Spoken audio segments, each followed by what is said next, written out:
As we reported earlier tonight, an appeals court ordered General Michael Flynn's case to be dismissed. Here now is the author of the #1 New York Times bestseller, Unfreedom of the Press. He also is the host of the #1 show, 8 p.m. Sunday nights, Life, Liberty, Levin, right here on the Fox News Channel, nationally syndicated radio host, and for good reason, I call him the Great One, Mark Levin. You know, Mark, we talk about the Constitution. You've written books that I think are the best written on that topic. We talk about the rule of law. That Constitution is our rule of law. You see this abuse of power. You see this attempted coup. You see what they're still doing to General Flynn and others. I want to know your thoughts. My thought is that the Obama administration was a mobster operation. The way that they used the FBI and the intelligence agencies goes all the way up to the Oval Office. I've been telling everybody that from day one. It's no way a president of the United States doesn't know what his consigliaries are doing. The FBI was used to spy on the candidate Trump. The FBI was used with the FISA court to take out President Trump. It was coordinated with the Hillary campaign and their phony dossier. They tried to criminalize this case with the appointment of a special prosecutor to go after Russia collusion. The only people in modern history that have colluded with the Russians are the Democrats. And they've colluded with them from FDR and Alger Hiss to Ted Kennedy and beyond. This president has been put through the ringer. They make him the enemy. Our media, you know, the Russian media is more free and more honest than the American media. At least they admit they're a mouthpiece for a dictator. The Democrat Party media doesn't admit exactly what they are, but that is exactly what they are.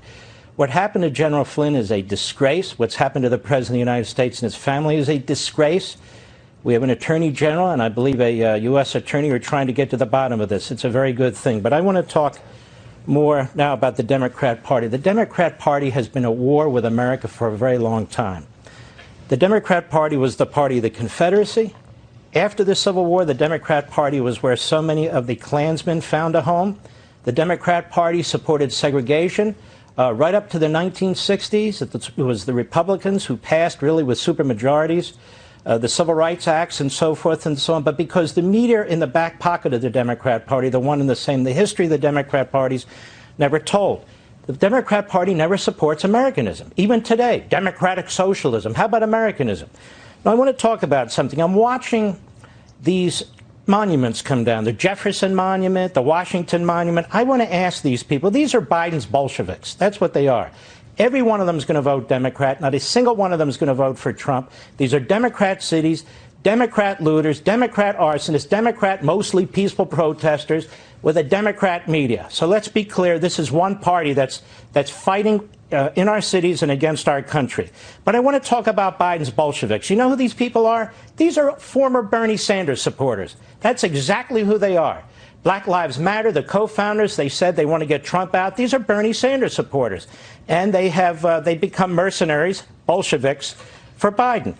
You're going to pull down Jefferson's memorial. I want to ask these people a question. The Declaration of Independence, the first draft was written by Thomas Jefferson. Should we burn that too? Should the Declaration of Independence apply to the Antifa, to the Biden Bolsheviks? If you're going to pull down his monuments, I say we rip up the Declaration of Independence as applies to them. We hold these truths to be self-evident that all men are created equal. Got a problem with that? That they are endowed by their creators with certain unalienable rights. Got a problem with that? That among these are life, liberty, and the pursuit of happiness. That to secure these rights, governments are instituted among men, deriving their just powers from the consent of the governed.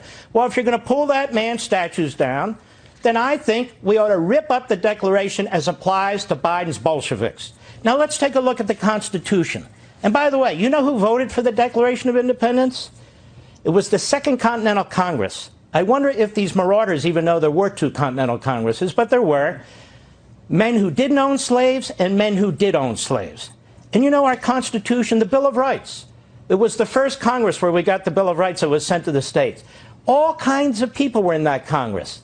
Men from free states, men from slave states. And you know what they gave us? The Bill of Rights. The Bill of Rights. You have Black Lives Matter, which is a Marxist anarchist organization. This isn't about race. It's about Marxism. This is about anarchism. It's about defeating Trump, as I said. These are Biden supporters and Democrat Party voters. These are former Bernie Sanders backers.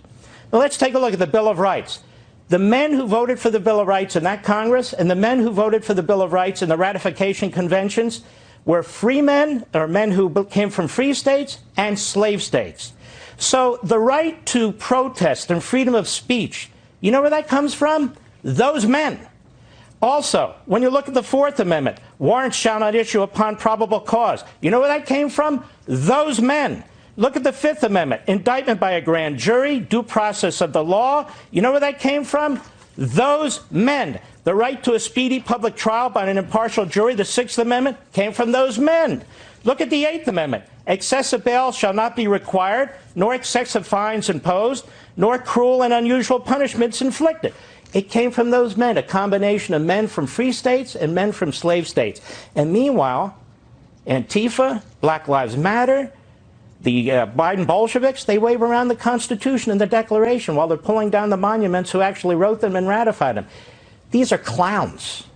These are ignoramuses. These are people who want to destroy our country from within. These are Democrats. This is a wing of the Democrat Party. Please understand this, ladies and gentlemen. Meanwhile, I'll prove it to you. There's a big, beautiful Franklin Delano Roosevelt monument between the Lincoln Monument and the Jefferson Monument. You know what's not happening there tonight? Protests, graffiti, ropes to pull it down. There's no National Guardsman protecting the Franklin Roosevelt monument. Why is that? Because he was a big socialist. They love Roosevelt. But he sent 120,000 Japanese Americans to internment camps. Does that matter? Apparently not. Do Japanese lives matter? I think they should. What else hasn't been torn down? The Russell Senate Office Building, named after a segregationist senator from Georgia, but a Democrat, Richard Russell.